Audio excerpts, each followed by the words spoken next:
Now, when I was not doing well, I said, I'm going to start believing start brainwashing. Yes, I'm going to imagine the money mind, money, and normalizing numbers. Welcome to Unstoppable Podcast with Harry Sardinas, inspiring conversations with influential millionaires, investors, thought leaders, entrepreneurs who are making a massive difference with their innovative products and services, and sharing the challenges and wisdom of how they sold their first million.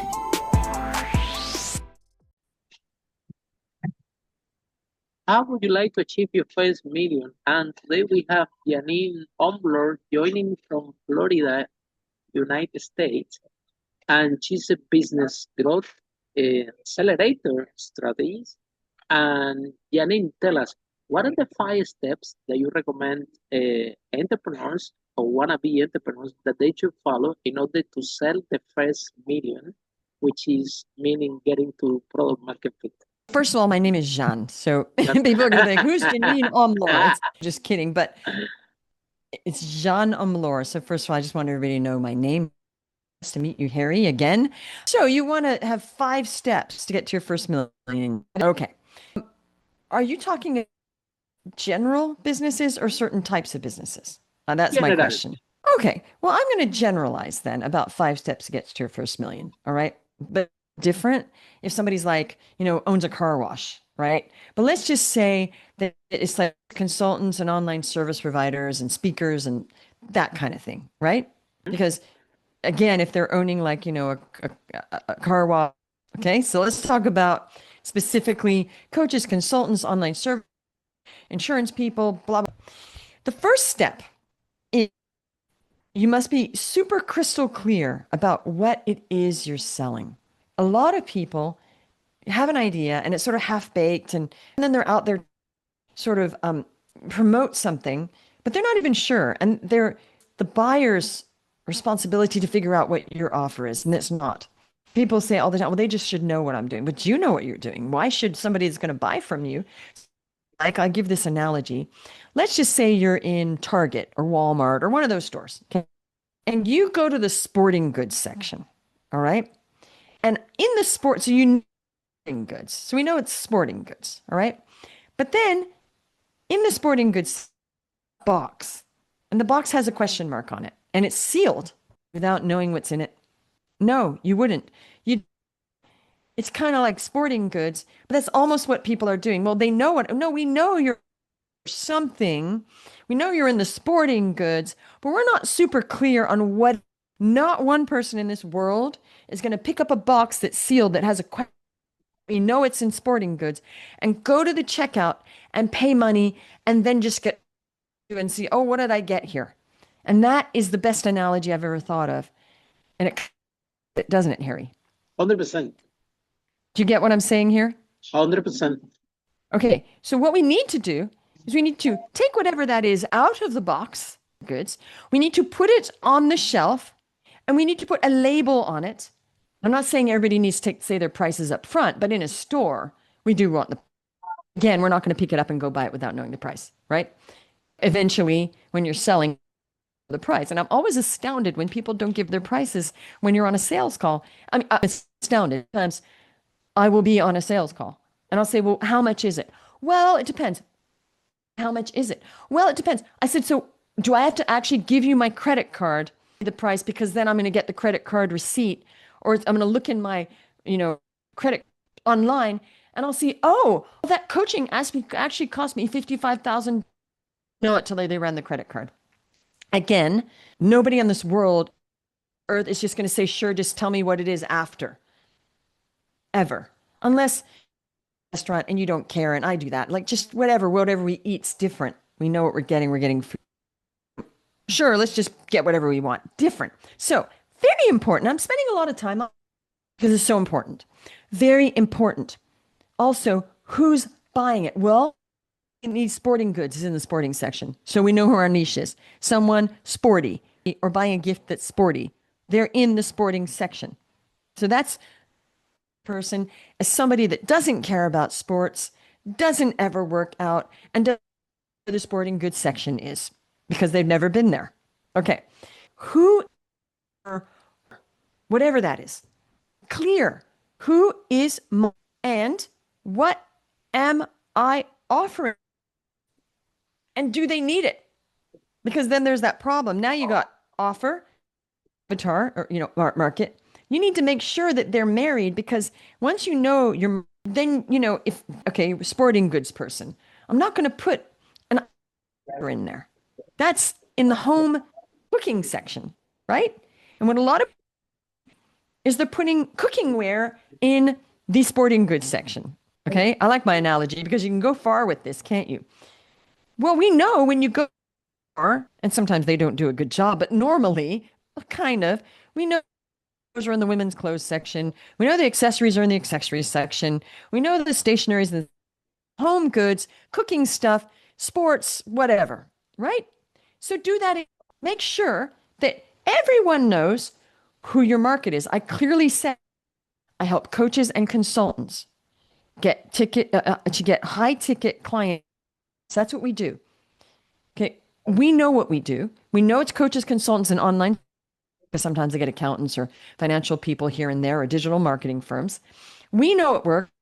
It's social media marketing that's organic, no ads, exactly what we know our market is. So we're not reaching out to, random business people. Be targeted, right? And I know my prices. I know them. And people, I don't say, well, no, there's two, there's this or this. And this is what we do. Nobody ever has to ask me twice what my prices are, because I'm transparent. So stop sneaky and weird about your prices. Okay, and trying to sneak and get people on a sales call by accident. It's called a bait and switch. That's the very first thing, clarity. Second step, you need to figure out a marketing plan. A plan, man, you need a plan. Okay. And I'm not saying that your marketing plan has to be difficult. I'm not complex. I'm not saying anything about your marketing plan, actually, because my marketing plan is very simple, actually. I'm not saying it has to be anything but a plan. And could be notes written on a napkin, because let's face it, a lot of big private written on the back of a napkin. Okay. And Wall Street deals, we joke about that they're written on napkins or whatever they could find. Okay. So just a plan. Again, zero judgment on what your plan has to be something that involves marketing. So what is marketing? Marketing is talking to somebody, reaching out to somebody. It could be content. Marketing is not sitting around hoping that your website is going to pull people in. The website is a calling card. Unless you have an e-commerce business, then you got to optimize. That's e-commerce, right? That's a bit different. But when people say, well, I have a website, I'm like, awesome. That is a marketing asset. And it's somewhere, unless massive SEO, it's somewhere where you send people to, so they can see what you do and see, like I with all my testimonials. But I would never say, oh my goodness, I have a website. Why aren't people hiring me? Because it's not really the marketing plan. A marketing asset is different from a marketing, and that's, people mix that up all the time. Now, marketing plan then involves marketing use on the plan. So, example, I'm a coach. I know what I'm doing now. I know who my market is. I know what they want. Got the price for boom. Now what do? I've got to market that. What do I need? I need a marketing plan, that sort of marketing avenue. Okay. First off. Now, marketing avenue is not a marketing plan. It's part of a marketing. There's an avenue, then you add another and another, and maybe not all at once, maybe not for years. Marketing avenue for years. That's all I had. And then I added another one. Many years later, I'd made many millions of dollars with. Okay. So where are we going to sell this stuff? Example is what I coach on is social media marketing, but no ads. We're getting rid of all the ads, funnels, all of that, sequences. No, I'm going to go simpler. We're just going to be on market. We're going to be on social media. We're going to post some content. That's part of your marketing plan, is some kind of content where people think you're amazing. What's going to happen, which is amazing. Okay. And that has to be good, because it can't be just vanilla wheat. Just churning the vanilla wheels of content. You got to be double fudge chunk. Like, you're different. Okay. Then you are on the social, you're on there, you post content, and then you get into conversations, you get them on a call, sales call. That is a marketing avenue. Okay. That you can do over and over again. And when you have a marketing avenue, you got to have a lot of cars driving down the avenue. So it's called an avenue. Why? Cars driving nonstop down the avenue system. Okay. Anything else is throwing mud at walls once. Okay. So when you, and I call those satellite marketing efforts, and they're not bad, but you don't on satellite marketing efforts. I'll give you an example. Your business is not built because you're speak at somebody's event once. That's not an avenue. That is an event. It's a satellite. I love it. It's cherry on the cake, but it is not avenue. People are very confused about what an avenue is and what a system in place for steady. Then you need a system in place for a steady stream of leads that you control. It's called controlling your own racetrack, but in a way, on some of these, you are controlling your own racetrack unless they shut down, delete your account. You can always start another one. Okay, now I'm going to talk a little bit about email or long game. It's great to build an email list, but honestly, it's hard to get a lot of clients on thousands and thousands and thousands. And it's a lot of work and it's good to have it. But those days are over where you just send an email and everybody goes, yes, I want to work with you. So I don't need on that. I was building my e-list and people loved it. Why aren't you emailing anymore, Jeanne? I'm like, well, any rule, I wasn't getting a lot of clients from that. They just love my emails. Okay, it's great if you're having an event or. All right, now what do we have? Clarity on what you're doing. Who's your market? Price. Now a marketing plan. Okay, figure it out. Now the third one, this will not surprise you. What you're doing. You need a coach. Now that actually should have been number one because the coach helps you with all. So it should be number one was get help with all that. And then you do that. Because I personally, coaching business 13 years ago, I immediately hired a coach. Immediately. My friend said, oh, guess what? I got certified. She goes, who's your coach? I said, huh? She goes, I said, oh, I didn't waste a minute. I hired a coach that week. I thought, oh, I get it. I was missing that.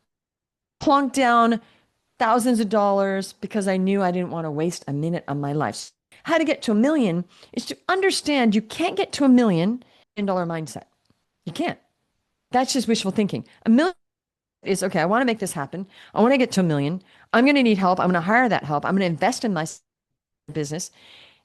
And this is what the coach should be helping you with.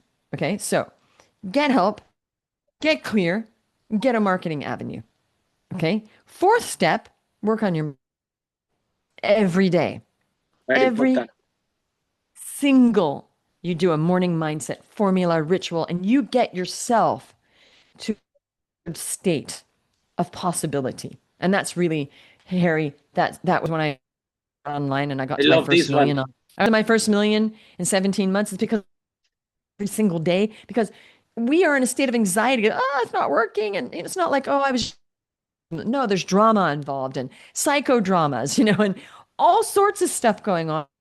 Oh my gosh, client problems, you name it, you're learning. So your mind to a state of greater possibility every single day so that whatever happens in the day, you can go back to that state or off in that state. But if you start off the day defeated and negative, going to happen. It will never happen. Now, when I was not doing well, I'm going to start believing, start brainwashing. Yes, I'm going to imagine the money and normalizing numbers. Follow us for more interviews with world's most influential, audacious entrepreneurs that overcame challenges and adversity, providing you with the blueprint of how they sold their first million so you can grow your business exponentially.